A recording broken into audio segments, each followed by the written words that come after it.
Hi hello నేను మీ Samatha. Welcome back to my home my choice. ఎలా ఉన్నారండి? వినాయక చవితి వచ్చేసింది.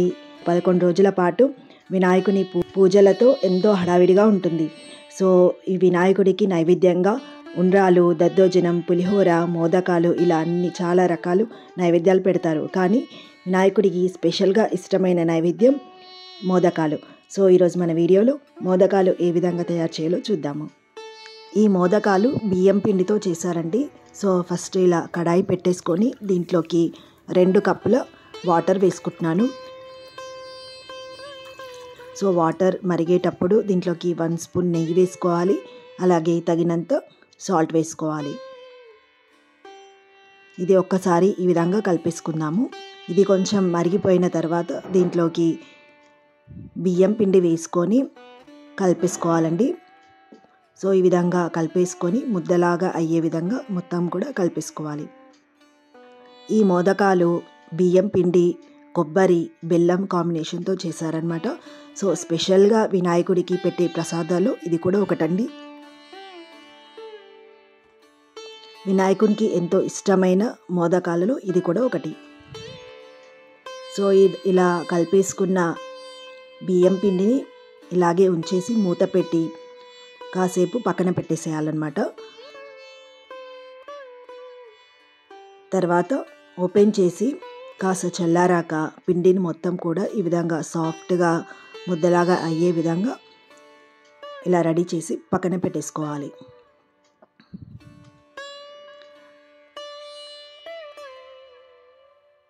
నెక్స్ట్ మరొక ప్యాన్లోకి 1 స్పూన్ నెయ్యి వేసుకుంటున్నాను.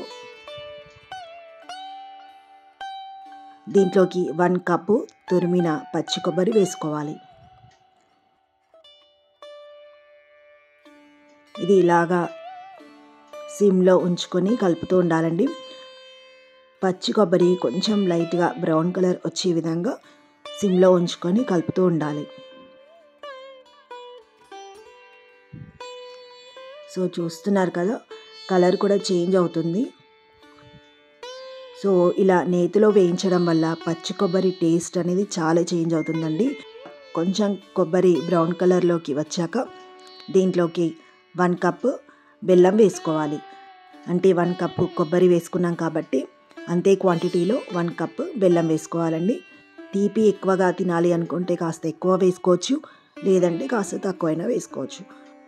సో బెల్లం మొత్తం కొబ్బరితో పాటు కలిపేసుకోవాలి. తర్వాత నేతిలో వేయించిన డ్రై ఫ్రూట్స్ కూడా దీంట్లోకి వేసుకోవాలి.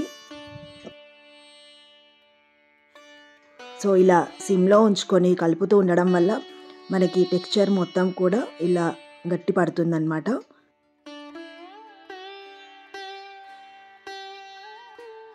నెక్స్ట్ దీంట్లోకి తగినంత ఇలాచీ పౌడర్ వేసుకోవాలి. వేసుకొని మరొక్కసారి కలిపేసుకోవాలండి. సో ఇది కాస్త చల్లారటం కోసం పక్కన పెట్టేసుకుందాము. ఒక 15 నిమిషాల తర్వాత చూస్తే గనక ఇది కొంచెం గట్టి పడుతుంది. ఇలా కాస్త చేతికి నెయ్యి అంటించుకొని తీసుకొని ఉండలుగా అంటే బాల్స్ లాగా రెడీ చేసి పెట్టుకోవాలి. సో వీటిని ఇలా తిన్నా కూడా చాలా టేస్ట్ ఉంటుందండి. ఇందాక నానబెట్టాం కదా బియ్యం పిండిని, సో ఇలా టచ్ చేస్తే కనుక సాఫ్ట్గా తెలిసిపోతుంది. సో మోదకాలు ప్రిపేర్ చేసుకోవడం కోసం ఇలా పిండిని తీసుకొని బాల్ లాగా రెడీ చేసుకొని నేను వీడియోలో చూపిస్తున్నాను కదా, సో ఆ విధంగానే మధ్యలో ప్రెస్ చేస్తూ రౌండ్గా ఇలా ప్రెస్ చేస్తూ పెద్దగా చేసుకోవాలన్నమాట. 1-2 చేస్తే కూడా మీకు అలవాటైపోతుందండి, ఐడియా వచ్చేస్తుంది. సో నేను వీడియోలో చూపించిన విధంగా చేస్తే కనుక ఈజీగా వచ్చేస్తాయి. తర్వాత దీంట్లోకి మధ్యలో ఇందాక మనం రెడీ చేసుకున్న కొబ్బరి లడ్డు ఉంది కదా, సో దాని లోపల పెట్టేసి ఈ మొత్తం సైడ్స్ మొత్తం కూడా ఈ విధంగా మధ్యలోకి అనేసుకొని రౌండ్ బాల్ లాగా రెడీ చేసుకోవాలి. నెక్స్ట్ ఇలా అదిమి పట్టి చివరన ఇలా అనుకుంటూ పోతే మనకి మోదకం లాగా రెడీ అవుతుంది. సో మోదకాలకి ఈ విధంగా ఘాట్లు ఉంటాయి కదా, సో మన దగ్గర ఒకవేళ మోదకాల ప్రింట్ ఉంటే కనుక ఓకే, లేదంటే ఈ విధంగా నైఫ్తో ఘాట్లు పెట్టేసుకుంటే చూడండి ఎంత చక్కగా మోదకాలు రెడీ అయిపోయాయి. పర్ఫెక్ట్గా ఉంది కదా. అంతేనండి, చాలా సింపుల్ అనమాట. నెక్స్ట్ ఇంకొక విధంగా కూడా చూపిస్తాను. సేమ్ ఇందాక చేసుకున్న విధంగానే ఈ విధంగా చేసేసుకొని సైడ్స్ని ఇలా 2 వేళ్ళతో ప్రెస్ చేస్తూ మొత్తం కూడా ఈ విధంగా రెడీ చేసుకోవాలన్నమాట.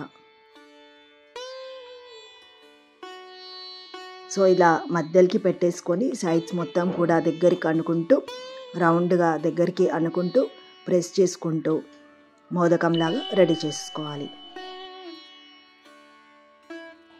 ఒకవేళ పైన ఎక్స్ట్రా పిండి ఉంటే తీసేసుకోండి.